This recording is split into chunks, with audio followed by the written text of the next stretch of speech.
Assalamualaikum warahmatullahi wabarakatuh. Alhamdulillahilladzi anzala ala abdihil kitab wa lam yaj'al lahu iwaja salahu bil huda wa dinil haqq liyuzhirahu 'ala dini kullih wa kafa billahi syahida. Mengurusi majlis yang saya hormati rakan saya Muhammad Yuni Ching, Timbalan Menteri Komunikasi. Saya juga gembira mengalu-alukan Datuk Awang Alik Jeman, Ketua Setiausaha Kementerian Dalam Negeri, Ketua Polis Negara, Datuk IGP Khalid,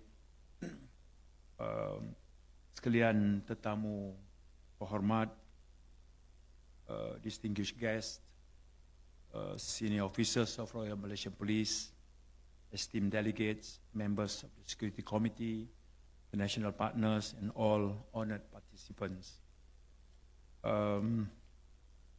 It's going to be a very short closing ceremony speech.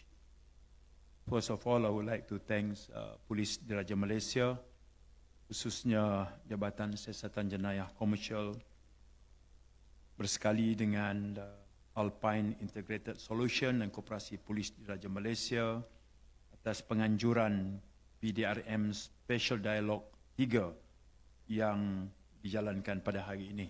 Mari kita berikan tepukan penghargaan kepada mereka. Program ini jelas menunjukkan komitmen tanpa belah bagi kerajaan untuk menangani spektrum ancaman keselamatan yang sentiasa berubah lebih-lebih lagi dalam era digital. Saya percaya, walaupun saya ikuti hanya pada sesi petang, forum ini telah mendengar pandangan daripada pelbagai pihak, pakar-pakar dalam bidang masing-masing. Dan ini mengingatkan kita bahawa keselamatan negara ini adalah tanggungjawab semua sekali.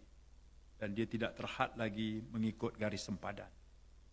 Dia merangkumi pelindungan data, kedaulatan digital, sedaran cyber. Sepanjang dialog ini, saya percaya satu mesej yang sangat terang adalah kita wajib memperkukuh kolaborasi antara kita. Hanya dengan bekerja bersama-sama, kita dapat kekal selangkah ke hadapan dalam menghadapi ancaman jenayah cyber yang semakin kompleks. Kita juga telah memberikan penekanan khusus kepada peranan Jabatan Siasatan Jenayah Komersial.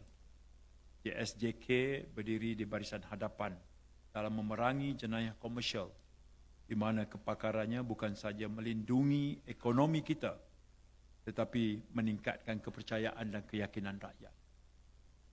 Saya berbangga menjadi sebahagian daripada keluarga besar KDN, termasuk Polis Diraja Malaysia, yang secara proaktif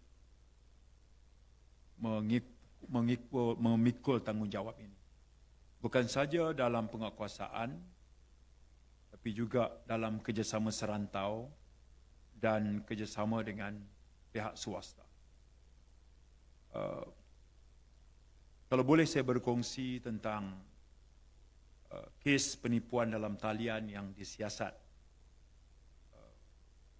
31,949 ini, dengan nilai siasat yang berjaya kita siasat itu adalah 1.5 bilion dan kita berjaya tangkap 11,864. Tentunya ini bukan satu kerja yang mudah, satu tanggungjawab yang berat, tapi dilaksanakan dengan cemerlang oleh pasukan polis. Sekali lagi saya berdiri di sini untuk salute keberanian anda dalam melakukan tanggungjawab ini. Kepada semua penceramah, moderator, ahli panel dan peserta yang mengambil bahagian, tanpa sokongan anda, Polis Special Dialogue ini takkan sampai kepada tahap ini. Terima kasih kepada semua. Langkah ke hadapan, saya mula melihat bahawa matlamat ataupun harapan kementerian ini untuk meletakkan Malaysia sebagai hub serantau bagi inovasi dan dasar keselamatan negara. Saya mengumumkan bahawa PDRM Special Dialogue 4 yang dijadualkan pada suku keempat tahun 2025 itu akan kita laksanakan. Ya. Ini special dialog ini kemudian akan diikuti dengan PDRM Security Symposium 2026. Ini satu platform baru untuk menyatukan usaha dalam keselamatan awam, pengawasan digital dan kesiapsiagaan kecemasan. Malaysia juga berbangga menjadi tuan rumah Asia International Security Summit and Expo 2027 yang akan menghimpunkan agensi global, penyedia penyelesaian dan penggubal dasar untuk membentuk landscape keselamatan serantau. 2 tahun akan datang juga akan menyaksikan pelbagai pameran keselamatan nasional dan antarabangsa, latihan bersama dan forum perkongsian pengetahuan menunjukkan kepimpinan kita dalam membina tadbir urus keselamatan yang bersepadu. Akhirnya, walaupun kita bincangkan strategi dan dasar, satu perkara yang tak boleh kita lupa, teras kepada keselamatan adalah rakyat. Setiap pegawai yang bertugas, setiap penganalisis yang memantau ancaman, setiap rakan kongsi yang berkongsi maklumat risikan, mereka bersama-sama membentuk perisai negara ini. Marilah kita jangan pernah melupakan pengorbanan yang dilakukan oleh wira-wira dan wirawati beruniform kita dalam menjalankan tugas ini. Dedikasi mereka memastikan negara kita selamat, dan bagi pihak KDN dan kerajaan saya rakamkan penghargaan terima kasih. Forum ini memastikan perkongsian idea, kepakaran dan pengetahuan seperti yang saya ungkap tadi. KDN kekal committed untuk memperkukuh Polis Diraja Malaysia dengan memodernkan infrastruktur, memperluas kapasiti dan memastikan sokongan merentasi kaum. Kalau tak cukup di kalangan kita saja, luaskanlah sayap kita untuk membina jaringan dan mempelajari best practices daripada negara-negara luar. Semalam pun saya mengadakan pertemuan dengan pengarah KDNKA, Dato' Azmi, yang telah menerima undangan daripada UAE melalui Ketua Keselamatannya, Dr. Muhammad Al-Kuwaiti. Saya dorong pasukan polis jika mendapat jemputan-jemputan seperti ini, manfaatkan peluang ini. Ya, kerana dengan cara itu sajalah kita boleh menambah baik mutu, perkhidmatan dan juga performance kita di peringkat dalam negara. Dan sebagai oleh-oleh penutup saya, ialah saya nak kongsi satu hadis Nabi. Ini saya ambil daripada AI lah. Dan saya cek dah, sahih. Bukan dhaif.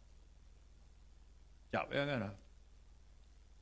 Nabi kata, barang siapa di kalangan kalian yang bangun pagi hari dalam keadaan aman, sehat tubuh badannya, dan ada makanan untuk hari itu. Nabi kata seolah-olah dunia telah dikumpulkan untuk. Aman, sehat tubuh badan, ada makanan. Jadi hadis ini menekankan bahawa keamanan adalah nikmat yang tidak ternilai. Dan ia merupakan tanggungjawab bersama untuk memastikan kesejahteraan ini dinikmati oleh semua. Dan kerja untuk menentukan aman dan selamat ini, itu kerja pemerintah. Saya sebut dalam parlimen baru ni, masa saya bagi ministerial statement tentang Zara, saya baca li'ila fi Quraisy. Hujung tu min ju' min khauf. Min ju' makanan yang cukup. Min khauf rakyat rasa selamat. Dan ini adalah program yang dianjurkan oleh pasukan polis, pasukan penguatkuasa undang-undang yang terbesar. Kerja dia adalah memelihara keamanan dan ketenteraman awam. Kalau hadis ini kita hayati, bangun pagi, negara aman, bangun pagi, sehat tubuh badan, bangun pagi, makanan yang cukup, Nabi kata seolah-olah dunia ni dikumpulkan untuk kita. Itu aja. Maksudnya ya, kesihatan yang cukup. Jadi saya rasa dengan dua oleh-oleh pesanan ini, mudah-mudahan dapat menjadikan azimat dan panduan pada kita. Sekali lagi, tahniah kepada penganjur tahniah kepada semua yang hadir. Terima kasih atas penglibatan semua sekali. Saya tutup Police Special Dialogue dengan Assalamualaikum warahmatullahi wabarakatuh. Thank you, Yang Berhormat Datuk Seri. May I invite Yang Berhormat